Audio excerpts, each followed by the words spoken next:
ከዚህ ቪዲዮ በኋላ 4000 ሆነ 8000 ዎች አወር በጭራሽ አያሳስባችሁ። እነዚህን አሁን የምነግራችሁን ስትራቴጂዎች ተጠቅማችሁ ቻናላችሁን በአጭር ጊዜ 4000 ዎች አወር እንዲያገኝ ወይ ደግሞ 8000 ዎች አወር እንዲያገኝ ማድረግ ትችላላችሁ። የዩቲዩብ አዲሱ የ8000 ዎች አወር ህግ ሊተገበር ቢያንስ 5 ወር ያህል ይቀረዋል። ይህም ማለት 5 ወር ባልሞላ ጊዜ ውስጥ 4000 ዎች አወር የሚያገኝ ሰው በ4000 ዎች አወር ሞኔታይዝ መሆን ይችላል ማለት ነው። ይህንን 4000 ዎች አወር 5 ወር ባልሞላ ጊዜ ውስጥ የምታገኙባቸውን አሪፍ ስትራቴጂዎችን አሁን እነግራችኋለሁ። ከነዛ ስትራቴጂዎች የተመቻችሁን ወይም ደግሞ ሁሉንም ስትራቴጂዎች እናንተ በመተግበር በዚህ በ4 ወይ በ5 ወር ውስጥ 4000 ዎች አወርን በማግኘት ሞኔታይዝ መሆን ትችላላችሁ። እነዚህን ዛሬ በዚህ ቪዲዮ የምነግራችሁን ስትራቴጂዎች የምትጠቀሙ ከሆነ ዎች አወር ለእናንተ በጣም ቀላል ነው የሚሆንላችሁ። እነዚህን ስትራቴጂዎች በመጠቀም በአጭር ጊዜ ውስጥ 4000 ዎች አወር አግኝተው ቻናላቸውን ሞኔታይዝ ያደረጉ በርካታ ሰዎች አሉ። ከነሱም የተለያዩ ስክሪንሻቶች ደርሰውናል። ለዛሬ ሁለቱን ስትራቴጂዎች ብቻ በደንብ አድርጌ እነግራችኋለሁ። ቀጣይ በሚኖሩን ቪዲዮዎች ደግሞ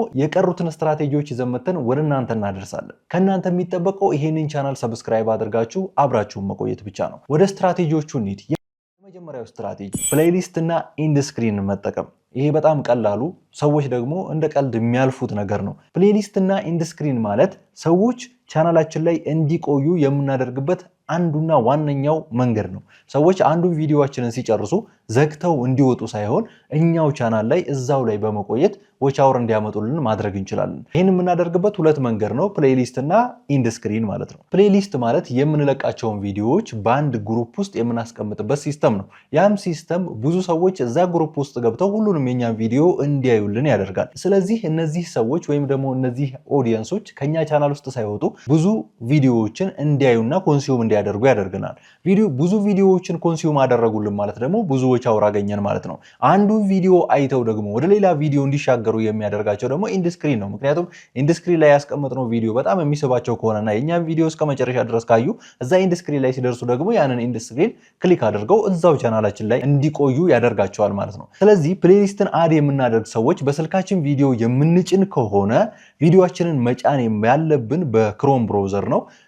በዩቲዩብ አፕሊኬሽን መሆን የለበትም፣ ምክንያቱም እዛ ላይ ፕሌሊስት አድ ማድረግ ስለማንችል።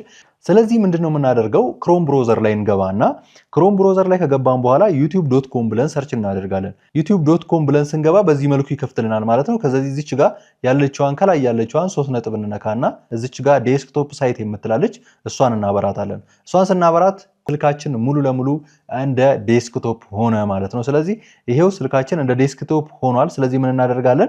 እዚች ጋር ከላይ የምትመለከቷት አለች እዚች ጋር ክሬት የምትለዋ ወይም ደግሞ የፕላስ ምልክት ያላት። ስለዚህ እሷን ክሊክ እናደርጋለን። ከዛ እዚህ ጋር አፕሎድ ቪዲዮ የምትለዋን እነካለን። አፕሎድ እናደርጋለን ቪዲዮአችንን ማለት ነው። አፕሎድ የምትለዋን ነክተን ቪዲዮአችንን እንለቃለን ማለት ነው። ቪዲዮአችንን ስንለቅ እዚህ ጋር እናንተን ለማሳየት ስለሆነ አፕሎድ እያደረገ ነው። ያው እዚች ጋር ታይትል እንጽፋለን እንደምናውቁት ሁሉም አፕሎድ ስታደርጉ ታውቁታላችሁ። እዚች ጋር ዲስክሪፕሽን እንጽፋለን። ከዛ እዚህ ጋር ፕሌሊስት እዚህ ጋር ተምኔል እንጽፋለን። ከዛ እዚች ጋር እንደምትመለከቷት ፕሌሊስት የምትላለች። ስለዚህ እዚህ ጋር ነክተን ሰሌክት እንላለን። አያችሁ ሰሌክት ስንል እዚህ ጋር አሁን ዩቲዩብ ግሮዝ የሚል አለ። ከዚህ በፊት የጻፋችሁ ካለና በዛ ስር ማድረግ የምትፈልጉ ከሆነ ሰሌክት ታደርጋላችሁ፣ ቲክ አድርጋችሁ ትገባላችሁ ማለት ነው። እኔ ግን አዲስ መጻፍ ብፈልግ ደግሞ ከታች ኒው ፕሌሊስት እና ኒው ፖድካስት የሚል አለ። እኛ ኒው ፕሌሊስት የሚለውን ነካና ከዛ ታይትል እንሰጠዋለን። ለምሳሌ ዩቲዩብ ቲፕ ብዬ ጻፍኩኝ ዝም ብዬ ማለት ነው። ከዛ እሱ ምን አደርጋለሁኝ? ክሬት ብዬ ነካለሁኝ። ተከፍቶልኛል ማለት ነው ዩቲዩብ ቲፕ። ስለዚህ አሁን የምለቀው ቪዲዮ እዛ ዩቲዩብ ቲፕ የሚለው ላይ ይገባል ማለት ነው። ከዛ ሌሎቹም ቪዲዮዎችም እንደዚሁ ኤዲት እያደረጋችሁ እዛ ውስጥ ታስገባላችሁ ማለት ነው። ከዛ እዛ ውስጥ ካስገባችሁ ብዙ ቪዲዮዋችሁ በዛ ኒች ስር ወይም ደግሞ በዛ ታይፕ ስር የተደረደሩ ቪዲዮዎች እዛ ጋር ይቀመጣሉ ማለት ነው። ሰዎች ስለምሳሌ አሁን ስለ ዩቲዩብ ቲፕ ማየት የሚፈልጉ ሰዎች ሙሉ ዩቲዩብ ቲፕ እዚህ ፕሌሊስቶች ወይ እዚህ ግሩፕ ውስጥ ነው ያለው ማለት ነው። ስለዚህ ከኔ ቻናል ሳይወጡ እነዛን ቲፖች ሙሉ ለሙሉ አይተው ሊወጡ ይችላሉ ማለት ነው። በዚህ መልኩ ዎች አወራችንን ልናሳድግ እንችላለን። እቺ በጣም ቀላሏና ብዙ ሰው የማይጠቀማት ሜትር ናት። ይሄ ፕሮባቢሊቲውም በጣም ትንሽ ስለሆነ ብዙ ሰው የሚሰራ አይመስለውም። ስለዚህ ንቆ ነው የሚያልፈውና አትናቁት፣ በደንብ አድርጋችሁ ስሩት። ስለዚህ ያላችሁን አማራጭ ሙሉ ለሙሉ መጠቀም መቻል አለባችሁ በዚህ በ4 ውስጥ ሞኔታይዝ ለመሆን ማለት ነው። ሌላኛው ደግሞ ኢንድ ስክሪን ነው። ኢንድ ስክሪን ያው እንደምታውቁት ይሄንን ዲቴል የሚለውን ሞልታችሁ ከጨረሳችሁ በኋላ እዚህ ቪዲዮ ኤሌመንት የሚለው ላይ ስትገቡ እዚህ ጋር ኢንድ ስክሪን የሚል አለ። ኢንድ ስክሪን የሚለው ስር ከፊት ለፊቱ ምን ይላል? ኢምፖርት ፍሮም ቪዲዮ የሚል አለ። እሱን ክሊክ አድርጋችሁ ነካላችሁ ማለት ነው። ከዛ እዚች ጋር ታይፑን ትመርጣላችሁ። ለምሳሌ ከጎንና ከጎን ሁለት ይሁን ወይስ አንድ ይሁን የሚለውን እሱንም ትመርጡና ከዛ ከሱ ውስጥ ለምሳሌ እኔ ሁለቱን መረጥኩኝ። ስለዚህ እዚች ጋር ቦታውን አጀስት አድርጋችሁ ማስተካከል ነው ማለት ነው። ስለዚህ ይሄንን ነክታችሁ እዚህ ጋር ቪዲዮ መምረጥ ነው። ቹስ ስፔሲፊክ ቪዲዮ የሚለውን ነክታችሁ ቪዲዮ ከለቀቃችሁ ቪዲዮ ትመርጣላችሁ ማለት ነው። እዚህ ጋር አሁን የለቀኳቸው ቪዲዮ አሉ። እነሱን አንዱ መምረጥ እችላለሁ ማለት ነው። ከጨረሳችሁ በኋላ ሴቭ ትላላችሁ ማለት ነው። ስለዚህ ሰውየው ቪዲዮውን አይቶ ሲጨርስ ያንን ቪዲዮ አይቶ ቀጥሎ እንዲያይ ያደርገዋል ማለት ነው። በዚህ መልኩ ሰውየው ከኛ ቪዲዮ ከኛ ቻናል እንዳይለቅ ማድረግ ትችላላችሁ ማለት ነው። ወደ ሁለተኛው ስትራቴጂ እንሂድ። የሁለተኛው ስትራቴጂ ደግሞ በጣም ወሳኝና ብዙ ሰዎች ጥቅም እያገኙበት ያለው ነው። 4000 ዎች አወር በቀላሉ እየሞሉበት ያለበት ሲስተም ነው። በርካታ ሰዎች አግኝተውበታል። ይሄ ያገኙ ሰዎች ብዙ ስክሪንሻቶች ላኩልኛል። ይሄ ምንድነው? ላይቭ መግባት ነው። ላይቭ መግባት የምትችሉት ከ50 ሰብስክራይበር በላይ ካላችሁ ነው። ከ50 ሰብስክራይበር በላይ በታች ከሆነ ላይቭ መግባት አትችሉም። ስለዚህ ከ50 ሰብስክራይበር በላይ ያላችሁ ሰዎች በሳምንት አንድ ቀን ወይ ደግሞ ቲክቶክ ስክሮል የምታደርጉበትን ወይ የሆነ ምሰሩ ስራ ጠፍቶ የሆኑ ነገሮችን ሪፈር የምታደርጉበትን ሰዓት ላይቭ ላይ ገብታችሁ አሳልፉት። ላይቭ የመግባት ዋናው ጥቅሙ ምንድነው? ሌሎች የሰራችኋቸው ቪዲዮዎች ሪኮመንድ ይደረጋሉ። ከዚህ በፊት ሌሎች የሰራችኋቸው ቪዲዮዎች ካሉ እነዛ ቪዲዮዎች ሪኮመንድ ይደረጋሉ። እናንተ ፕሮፋይላችሁ ላይ ላይቭ የምትል ምልክት መጣ። ከዛም በኋላ የእናንተ ቪዲዮ በደንብ ሪኮመንድ ይደረጋል፣ በጣም ይታያል፣ ሰጀስት ይደረጋል። ስለዚህ የዛን ሰዓት የእናንተ ቪዲዮ ይታያል። አንደኛው ጥቅሙ። ሁለተኛው ጥቅሙ ደግሞ እናንተ ላይቭ ላይ ጆይን የሚያደርግ በርካታ ሰዎች ታገኛላችሁ። ምክንያቱም ላይቭ ራሱ በጣም ዩቲዩብ ፕሮሞት ያደርገዋል። ፕሮሞት የሚያደርገው ደግሞ ሰብስክራይበር ብቻ አይደለም፣ ለእናንተ ሪሌትድ የሆነ ነገር ለሚያዩ ሰዎች ነው። የእናንተ ኦዲየንስ ስፔሻሊ የሚያዩት ነገር አለ ወይ ደግሞ የእናንተ ቶፒክ አለ። የእናንተን ቶፒክ የሚያዩ ሌሎች ኦዲየንሶች ጋር የእናንተ ቪዲዮ ሰጀስት ተደርጎ ይመጣል።